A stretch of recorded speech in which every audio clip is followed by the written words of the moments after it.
मेरे दोस्तों, आए अब इमसाल 14/6 में देखते हैं सिर्फ एक याद दहानी। हम अगले हफ्ते के आखिर में पाक शराकत की इबादत करने वाले हैं। हफ्ता ये साओ paulo में हमारे हेड क्वार्टर में होगा, हमेशा की तरह सुबह 9 बजे, दोपहर 2 बजे और शाम 6 बजे। इतवार महीने का दूसरा इतवार ब्राज़ील में हमारे तमाम चर्चिज़ में होगा, लेकिन साओ paulo में 7 बजे, 9 बजे, 11 बजे इबादत का इनकाद होगा। पाशा जामी 2 बजे, 4 बजे, 6 बजे और 8 बजे होगा। अब ये देखें इमसाल 14/6 क्या कहता है।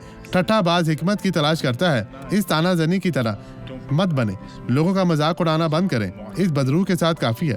आपको अक्लमंद बनने के लिए और क्या करना चाहिए और नहीं पाता, लेकिन साहिब फ़हम को इल्म आसानी से हासिल होता है।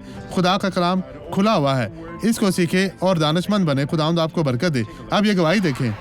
मैं कार हादसे का शिकार हुआ था और तकरीबन 3 माह तक मुझे सोने में दुश्वारी हुई और मेरे लिए काम करना वाकई मुश्किल था, लेकिन आज यहाँ अपनी बरकत लेने आया हूँ और यहाँ से बरकत लेकर इस जाऊँगा। बाजू को पहले कितना उठा सकते थे? मैं इससे पहले नहीं उठा सकते थे। नहीं। आप दोनों बाजू उठाएं। देखें लोगों, वो अब काम पर वापस जा सकता है। यस्सु, तू हैरत अंगेज है। खुदावंद तेरा शुक्र हो।